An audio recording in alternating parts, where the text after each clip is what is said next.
सादिया, अब हमें दिलीप के फ्यूचर के बारे में सीरियसली सोचना पड़ेगा। जमाल, हमारी बेटी घर वापस आ गई है, इससे बड़ी हमारे लिए और क्या खुशी होगी। क्या जल्दी है उसके मुस्तकबिल के बारे में सोचने की। ज़हरा अमेरिका चली गई है, नुमैर से भी उसका रिश्ता नहीं हो सका। खैर, उस वक्त तो हालात कुछ और थे ना। जमाल, आप क्या कहना चाह रहे हैं? अरे मारिया नुमैर की जहां मर्जी शादी करे, हमारी बला से हमारी बच्ची घर वापस आ गई है। मैं तो कभी सोच भी नहीं सकती थी कि नुमैर का असली रूप ये होगा। दिलीप ने इतना मुश्किल वक्त देखा और वो सब नुमैर का कसूर है।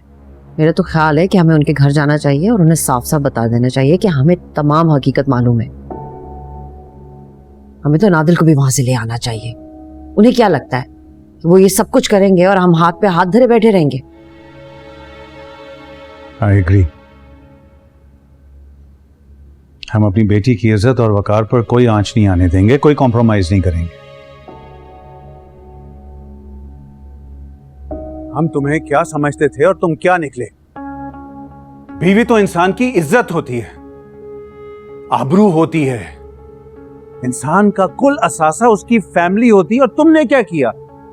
अपनी बीवी पर शक किया, उसका वकार रेजा रेजा कर दिया तुमने, उसे अपनी नजरों में गिरा दिया। तो मैं तुम्हें जरा सा भी एहसास है कि दीपू किस मुश्किल से गुजरी है? उसने कहां कहां की ठोकरें नहीं खाई हैं, किस कर्ब से गुजरी है वो। और फिर जब वो नहीं थी तो उसकी जुदाई में हम लोगों का क्या हाल हुआ। इसलिए अब जो मर्जी हो जाए, हम उसके साथ कोई भी नाइंसाफी या ज्यादती बर्दाश्त नहीं करेंगे। कोताहियां तो आपकी बेटी से भी हुई हैं। शादी होकर आई तो उसी रात खुदकुशी की कोशिश कर ली। उसके मसले सुलझाते रहे हम, मगर अब बगैर बताए घर से चली गई। मम्मी प्लीज, ये वक्त नहीं है इन बातों का। मैंने सच बताना चाहता हूं, ये सही है।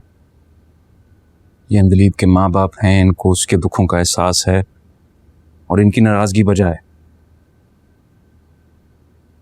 ये मेरा कसूर, और जो मेरा कसूर है वो मैं आपको बताना चाहता हूं।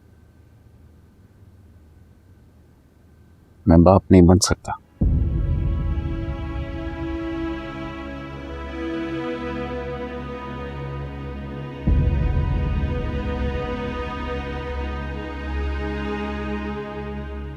कॉलेज में एक रिसर्च स्टडी में हिस्सा लिया था हमको, तब पता चला।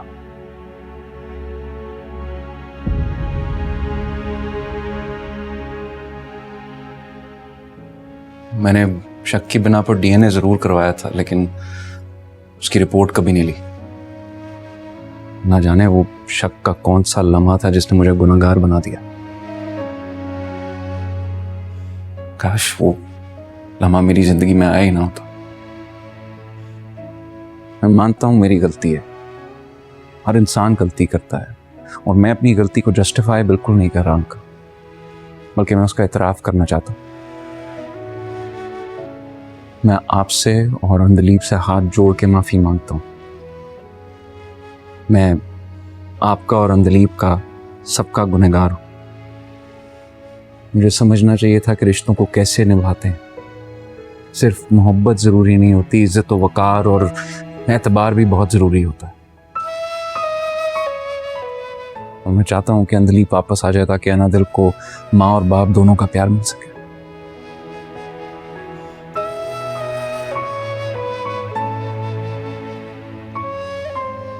देखें, हर घर में छोटी मोटी बातें तो हो जाती हैं।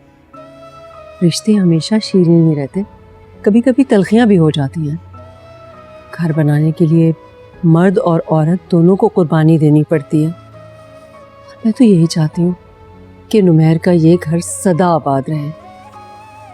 मैंने हमेशा अंदलीप का ख्याल रखा है, कभी उससे कोई तकलीफ नहीं दी। अंदलीप की मोहब्बत मेरे दिल में कभी ख़त्म नहीं होगी। मैं ज़ारा से कभी शादी नहीं करना चाहता था। मैंने अम्मी को भी मना किया, कोई ऐसा सोच भी कैसे सकता है। ज़ारा मेरी दोस्त है और हमेशा दोस्त रहेगी।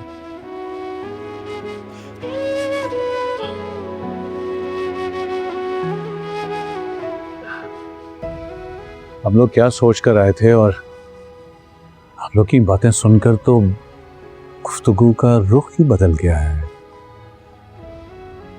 देखिए, हम लोग भी चाहते हैं कि हमारी अंदलीब खुश रहे, बस। देखो नुमैर, अंदलीब ने बहुत मुश्किल वक्त देखा है, बहुत टफ टाइम से गुजरी है। अकेले पता नहीं क्या क्या सहा उसने। अब वक्त आ गया है कि उसकी जिंदगी में भी सुकून आए, उसे कुछ स्टेबिलिटी मिले। तुमने हमें अपनी सारी बात बताई, बड़कपन है तुम्हारा कि तुम अपनी गलती का एतराफ भी करते हो और शर्मिंदा भी हो उस पर दीबू की लाइफ का फैसला, उसके फ्यूचर का फैसला अभी भी दीबू के हाथ में है। वो ये फैसला खुद करेगी। अगर आप लोग इजाज़त दें तो मैं आप लोगों के साथ जाके अंदलीब से बात कर सकता हूँ। नहीं नहीं, अभी नहीं नुमैर। पहले हम लोग घर जाकर उसको समझाने की कोशिश करते हैं, बहुत गुस्से में है वो। फिर मैं तुम्हें रिक्वेस्ट करूंगा, फिर तुम प्लीज घर आ जाना। जी जी, आप ठीक कह रहे हैं। हमें उजलत में कोई भी फैसला नहीं करना चाहिए। आप लोग तसल्ली से अंदलीब से बात कर लें।